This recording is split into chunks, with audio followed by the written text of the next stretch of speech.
안녕하세요. 30대 여성입니다. 이렇게 표현해도 될지 모르겠는데 정초부터 어머님이랑 한판 붙었어요. 며느리랑 사위랑 다르게 뭐라고 며느리는 하인치급 사위는 상전 대우를 하시는지. 남편과는 직장 상사의 소개로 만났습니다. 첫 만남부터 둘 다 비슷한 업계에서 일을 하고 있기도 했고 취향도 잘 맞아서 그런지 대화가 잘 통하더라고요. 그래도 한 달 정도는 서로 탐색전이라고 해야 할지 알아가는 시간을 가졌어요. 그때 알게 된 게 저는 서울에서 나고 자란 반면 남편은 당시 직장에 입사하게 되면서 처음 서울 생활을 시작했다고 하더라고요. 남편과 저는 결혼 전 1년 반 정도를 사귀었는데 결혼 이야기가 나오고 나서는 남편이나 저나 결혼 전 조금이라도 돈 좀 더 모아보자는 생각에 남편 자취방에서 데이트를 하는 일이 많아졌어요. 그때는 그게 궁상맞다기보다는 서로 뜻이 맞아 다행이다 싶었지요. 자취방에 갈 때마다 느낀 거였지만 남편이 정리정돈을 못하더라고요. 결국 보다 못한 제가 두어 차례 다 뒤집어 엎어서 대청소를 해주기도 했어요.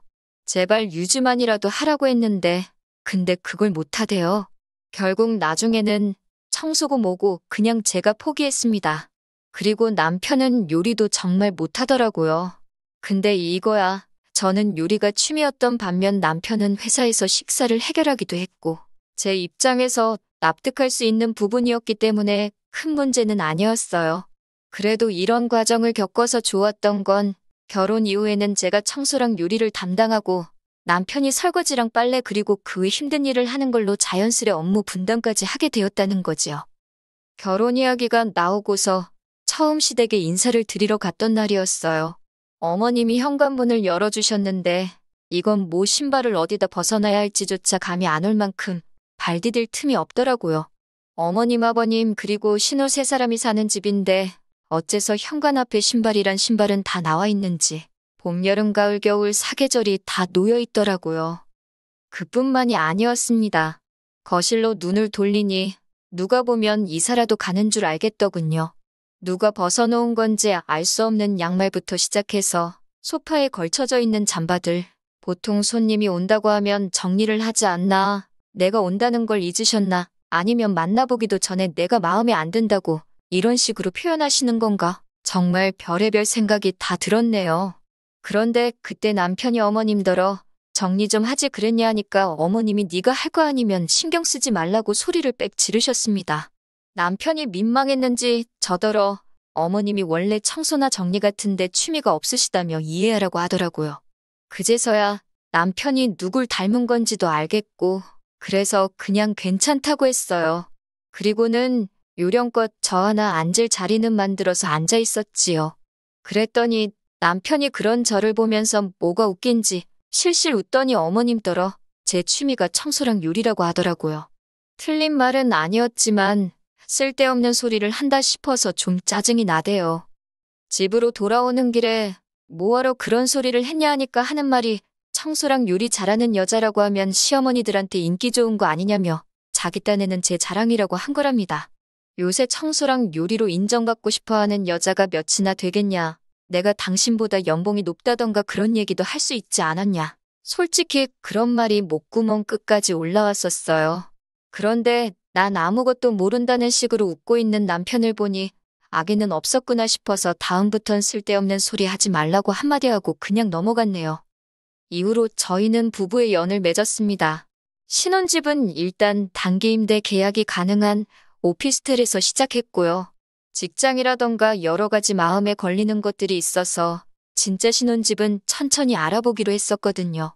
다행히 오피스텔에 웬만한 건 다 갖춰져 있어서 침대라던가 최소한으로 필요한 가구만 반반 부담해서 장만했지요. 그런데 오피스텔에 산 지 한 달쯤 됐을까요? 하루는 어머님께서 전화에다 대고 너네는 왜 집들이 할 생각을 안 하냐 그러시대요. 단기 임대 오피스텔인데 무슨 집들이를 하라는 건가 싶어서 솔직히 황당했습니다. 제가 나중에 진짜 집 장만하면 그때 제대로 하려고 한다며 적당히 웃어 넘기려고 했는데 어머님이 그런 게 어딨냐고 역정을 내시더라고요. 결혼을 했으면 반지하에 살아도 부모한테 이렇게 해놓고 삽니다. 이렇게 살게 해주셔서 감사합니다 하고 보여주는 게 맞는 거라면서요. 듣는 내내 억지다 싶었지만 알겠다 했습니다. 그리고 며칠 뒤 13평의 작은 오피스텔에 어머님, 아버님 그리고 신우의 저희 부부까지 5사람이 들어차니 정신이 하나도 없더라고요. 어머님께서는 집안을 둘러보시더니 집안이 휑하다고 인간미가 없다며 뭐라고 하셨지요. 깨끗하고 깔끔한 집이 누군가의 눈에는 휑해 보일 수도 있구나. 그냥 그렇게 생각하고 말았습니다. 곧이어 제가 집들이기도 하고 해서 월남쌈하고 몇 가지 음식을 해놨었는데 맛을 보시더니 먹을만하다시대요. 신우도 질세라 나쁘지 않네 그러고 있고 그러면서도 집에 갈 때 되니까 남은 음식 없냐고 하시면서 다 싸달랍니다. 그러더니 거의 저희 냉장고를 털어가다시피 다 가지고 가셨어요. 솔직히 말이 좋아 집들이지 오셔서 내내 흠만 잡으시고 어떻게든 저를 깎아내리려 하셨다는 게 너무 속상하대요. 하지만 제가 정말 마음이 상하기 시작했던 건 이후에 있었던 일들 때문이었어요. 처음 사건은 집들이 후로 3달도 지나지 않았을 때였습니다. 하루는 어머님께서 갑자기 이번 주말에 내려오라고 연락을 해오셨지요. 뭐 제가 별다른 일이 있던 건 아니지만 집에서 할 일 없이 굴러다녀도 그게 좋지 시댁 가는 게 좋을 리는 없잖아요? 무슨 일 때문이시냐고 물으니 집에 와서 청소 좀 해달랍니다. 저는 처음에 제가 잘못 들은 줄 알았네요.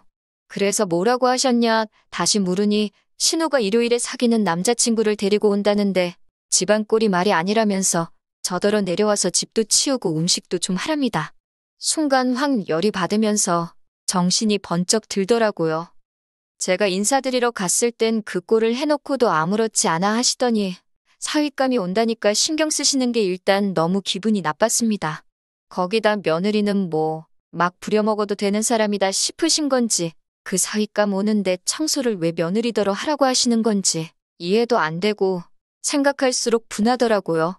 그래서 제가 그걸 왜 제가 하냐고 신우 시키시라 했어요.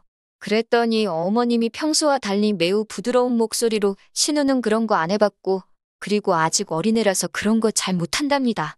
29살이 무슨 앤가요?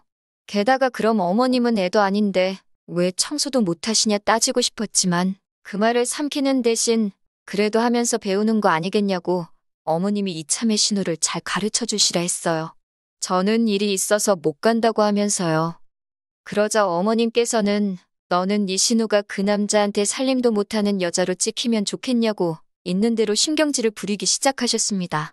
듣다 못한 제가 그러면 가사도우미라도 부르시라 했더니 그 사람들이 와서 꽁으로 일하냐면서 저더러 돈 아까운 줄 모른다고 뭐라고 하시는 거예요. 아니 가사도우미한테 주는 돈은 아깝고 며느리는 공짜다 뭐 이런 건가 싶으니까 저도 정말 화가 나더라고요. 그래서 저는 모르겠다. 아무튼 절대 못 간다 했습니다. 그리고 정말 안 갔어요. 어머님은 제가 진짜 안 올 줄 몰랐다며 남편을 통해서 아주 괘씸하네 야같네 별의별 소리를 다 하셨더라고요. 남편도 저한테 하는 말이 시댁도 우리 집이다 생각하고 어머님하고 신우체면 생각해서 해줄 수 있는 거 아니냐고 서운하다 하더라고요. 그리고 그날 남편하고 대판 싸웠습니다. 제가 알지도 못하면서 네가 내 기분을 아느냐고 남편에게 아주 다다다다 퍼부서댔어요. 중간에서 남편 역할 똑바로 못할 것 같으면 차라리 닥치고 있으라고 아주 악을 썼더니 지도 놀랐는지 더 말은 안 하더라고요. 그리고 이후로 어머님하고 신우는 저만 보면 치사하다, 야같다며 말을 안 걸어왔습니다. 자기들 딴에는 제가 소외감이라도 느끼고 속상해할 줄 알았는지 일부러 심술을 부리는 것 같았는데 전 전혀 신경 쓰지 않았네요. 까놓고 말해서 말을 안 하고 살다 보면 자연스레 보고 살 일도 줄어들겠다 싶었으니까요. 그러다 엊그제 신정이었잖아요. 어머님이 다 같이 모여서 떡국을 먹자시대요. 어머님이나 신우야 차로 10분 거리에 살고 있었으니 떡국을 같이 먹든 뭐라든 부담이 없었겠지만 저희는 2시간 거리에 살고 있었으니 제가 어차피 구정 때 찾아뵐 건데 그때 먹자 했습니다.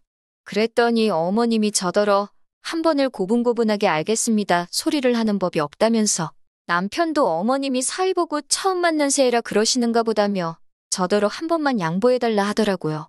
그래서 제가 그럼 당신만 갔다 오라니까 자기가 호랩이냐며 혼자 가긴 싫다고 징징거리고 그래서 내려가게 되었습니다. 어머님이 오라고 하셨으니 솔직히 제가 음식을 해가야 한다거나 그런 생각은 아예 하질 않았어요. 해오란 소리도 없었고요. 그런데 시댁에 도착하니 어머님이 저더러 부엌에 불고기감 사다 놓았다고 빨리 만들랍니다. 황당하고 어이가 없어서 이걸 제가 왜 하냐고 하니까 네가 요리가 취미라지 않았냐며 솜씨발이 좀 해보라는 거예요. 속도 없는 남편은 옆에서 제가 불고기 진짜 맛있게 한다는 소리나 하고 있고 진짜 하기 싫었지만 정초부터 큰 소리 내기 싫어서 알겠다 했습니다. 한참 고기 밑간하고 그러고 있는데 거실에서 신우가 부엌을 향해 언니 빨리빨리 좀 하라며 배고파 죽겠다고 소리를 빽 지르더라고요. 그리고 그 순간 망치로 뒤통수를 한 대 맞은 듯 정신이 확 들대요. 자기들은 다 같이 모여서 희희낙낙거리고 나 혼자 부엌에서 이게 뭐 하는 짓인가 싶어서요. 그때부터 간이고 뭐고 대충대충 될 대로 되란 식으로 만들었습니다. 맛이 없으면 두 번은 안 시키겠지. 뭐 그런 계산도 없던 건 아니에요. 그리고 아니나 다를까 불고기가 짜네 어쩌네 어머님이 싫은 소리를 하시더라고요. 남편도 원래 먹던 맛이 아니라며 무슨 짓을 한 거냔 식으로 절 바라보길래 시침이 떼고 있었습니다. 속으로 좀 고소하더라고요. 어찌저찌 식사를 끝내고 또 다 같이 우르르 거실로 나가길래 저도 따라 나갈 때였어요. 어머님께서 설거지는 누구 하라는 거냐입니다. 그래서 저는 불고기 했는데 설거지도 제가 하냐고 반문을 했어요. 그랬더니 어머님 하시는 소리가 그러면 며느리가 하지 누가 하니 그러시는 거예요. 그렇게 어머님과 제 사이에서 설전이 오갔고 그 소리가 거실까지 들렸던 모양입니다. 아버님은 정초부터 시엠이랑 며느리랑 잘하는 짓이라며 화를 내곤 방으로 들어가 버리셨어요. 그러자 신우가 설거지는 자기가 하겠다며 부엌으로 들어오대요. 그런데 어머님께서는 시집간 딸이 친정에서 무슨 일을 하냐며 들어오지 말라고 역정을 내셨습니다. 상황에 심상치 않다 싶었는지 눈치냐고 하나도 없는 제 남편이 실실 쪼개며 이제 이 몸이 나설 차례인가 말 같지도 않은 농담을 하며 부엌으로 왔는데 어머님은 이번에도 남자가 무슨 부엌 출입을 하느냐며 못 들어오게 하는 거예요. 급기야 보다 못한 신우 남편이 자기가 하겠다 하니까 이번엔 또 사위는 처가와서 이런 거 하는 거 아니라고. 있는 대로 열받은 제가 고무장갑을 집어던지고는 죽어도 안 한다고 했습니다. 그러자 어머님이 어이없다는 듯 저를 바라보면서 너는 네가 누군지 잊었냐입니다. 너는 며느리잖아. 며느리는 원래 시댁에 오면 일을 하는 거라며. 옛날에는 며느리는 겸상도 안 했다나요? 그나마 세상이 좋아져서 밥도 같이 먹는다고. 어이가 없어서 어머님도 시집간 딸이 있으면서 어쩜 그런 무식한 소리를 아무렇지도 않게 하시냐고 안 창피하시냐고 쏘아붙였네요. 그리고 곧이어 어머님 떨어 어머님이 오라고 해서 왔으니까 엄밀히 따지면 저는 손님이고 어머님은 집주인 아니냐. 그러면 집주인이 일을 해야지 그걸 왜 제가 하냐고 다다다다 받아쳤습니다. 그리고는 어머님더러 제가 이 집 며느리 못해서 한 맺힌 귀신이 붙은 것도 아니고 이까짓 거 안 하고 만다고 쏘아붙였지요. 옆에서 가만히 듣고만 있던 남편이 화들짝 놀란 얼굴로 그게 무슨 소리냐며 저를 쳐다보길래 너랑 안 산다는 소리다 이 모질이 엑스엑스야라고 욕을 해주곤 먼저 짐 챙겨서 차 끌고 서울로 올라와 버렸습니다. 그리고 오늘로 3일째 남편과는 떨어져 있어요. 오피스텔 비번 바꿔놓고 저는 친정에서 출퇴근 중이지요. 혼인신고는 안 해서 그냥 이렇게 갈라서면 그만이에요. 그런데 이 이야기를 들은 처음 저희 소개팅을 주선해줬던 선배가 하는 말이 더 가관이더라고요. 저 하나만 참았으면 화기애애하게 끝날 거 아니었냐면서 저 때문에 기분 잡친 시댁 식구들한테 안 미안하냐고요. 어이가 없어서 그 선배한테도 더는 연락하지 말라고 했습니다. 저는 제 선택에 일말의 후회도 없습니다. 행복하자고 한 결혼인데 미쳤다고 제가 속상해도 참고 뭐 한다고 희생하며 살아요? 저는 제 행복이 가장 중요한 사람입니다. 앞으로도 제 행복을 1순위로 생각하면서 살 거예요. 긴 이야기 들어주셔서 감사합니다. 오늘의 사연은 여기까지입니다. 구독과 좋아요, 알람 설정해주시면 앞으로 더 좋은 사연으로 찾아오겠습니다. 감사합니다.